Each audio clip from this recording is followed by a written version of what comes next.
Hello students, Bohr postulate देखते हैं। Bohr के 3 पॉस्टुलेट थे, तो ये थ्योरी जनरली पूछी जाती है, तो ये आपने याद भी करनी है। जो फर्स्ट पॉस्टुलेट है वो मैंने लिखा हुआ है। Bohr's first postulate was that an electron in an atom, suppose ये इलेक्ट्रॉन ले लिए, revolve in a certain stable orbits. ये मैंने एक ऑर्बिट ले ली, ये स्टेबल ऑर्बिट है। Without the emission of radiant energy, मतलब जब ये इस रेडियस में घूमेगा ये इलेक्ट्रॉन, तो ये एनर्जी बाहर रेडिएट नहीं करेगा।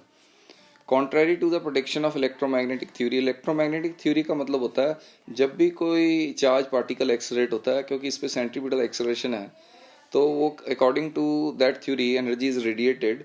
लेकिन बोहर ने कहा था सर्टन ऑर्बिट्स में, जैसे ये एक ऑर्बिट होगी, यहाँ पर आके ये एनर्जी रेडिएट नहीं करेगा।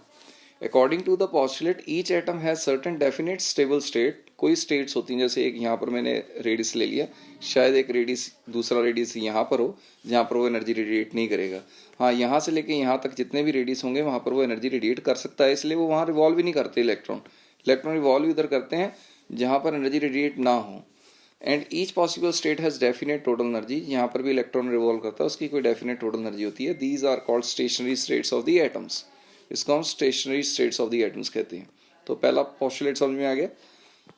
दूसरे पोस्टुलेट की बात करें तो ये बड़ा ही सिंपल है। बोहर ने जो कहा था, ये सपोज मैंने मान लिया, ये सपोज ये हमारा एटम है और ये आल वाले उसके इलेक्ट्रॉन रिवॉल्व कर रहा है। तो यहाँ पर ये जो इलेक्ट्रॉन रिवॉल्व करता है, तो ये जो इलेक्ट्रॉन का एंगुलर मोमेंटम है, एंगुलर मोमेंटम होता है momentum into perpendicular distance, that is mv into r। क्योंकि देखो इसका मोमेंटम की डायरेक्शन यहाँ होगी mv की, और ये इसका रेडियस हो जाएगा परपेंडिकुलर डिस्टेंस। तो ये angular momentum possessed by the electron is integral multiple of h upon 2 pi, where n is the principal quantum number. n की जगह आप क्या लिख सकते हैं, 0 1 2 3, 0 मत डालिए, 1 2 3 डाल दीजिए, 1 2 3, these are the principal quantum number. ठीक है सर, तो इसको दोबारा से पढ़ते हैं।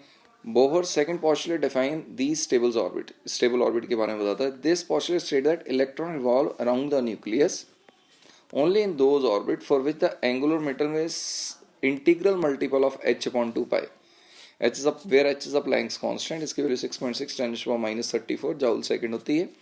and thus the angular momentum of the orbiting electron is quantized, वो quantized रहता है, that is L equal to nh upon 2 pi, where आपको मैंने बता दी है n क्या है। n is known as principal quantum number, वो 1 2 3 4 कुछ भी हो सकते हैं। ठीक है, तो सर ये भी क्लियर है। अगर हम थर्ड चलें बोहर के पॉस्टुलेट में, तो बोहर का जो थर्ड पॉस्टुलेट है, सपोज ये मैंने मान लिया यहाँ पर ये हमारा न्यूक्लियस हो गया और हमने इसके अराउंड इलेक्ट्रॉन रिवॉल्व कर रहे हैं, तो ये हमने ऑर्बिट ले ली है। तो एक ऑर्बिट और ले लेते हैं, सपोज हमने एक और ऑर्बिट ले ली, ये 2 ऑर्बिट्स आ गई।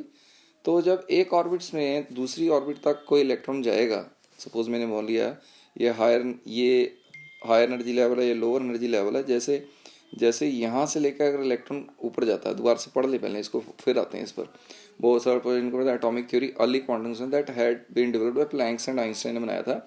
It state that an electron might make a transition from one of its specified non radiating orbit, ये दोनों ही नॉन रेडिएटिंग ऑर्बिट हैं, to another of lower energy पर जाए। When it does so a photon is emitted, यानी अगर high energy level से अगर लोअर एनर्जी लेवल पे कोई इलेक्ट्रॉन आएगा, तो वो क्या एनर्जी एमिट करेगा, क्या करेगा, फोटोन के फॉर्म में एमिट करेगा। तो मैं ये कह सकता हूँ, सपोज मैंने यहाँ पर इलेक्ट्रॉन ले लिया, तो ये अगर लोअर एनर्जी लेवल पे आएगा तो ये फोटोन के फॉर्म में जो एनर्जी है बाहर निकलेगी। तो हम कह सकते हैं द जो when it does so the photon emitted having energy equal to energy difference between these states। तो एनर्जी मैंने एक इनिशियल ले ली, एक फाइनल ले ली, तो मैंने ई इनिशियल ज़्यादा मानी है फाइनल से, तो इनिशियल से जब फाइनल आएगा तो एच न्यू, ये वी नहीं है, ये न्यू है, that is frequency of photon. तो फ्रीक्वेंसी ऑफ फोटोन के बराबर जो एनर्जी है वो रिलीज़ करेगा। तो ये आपने तीनों के तीनों याद करने हैं। ठीक है, थैंक यू।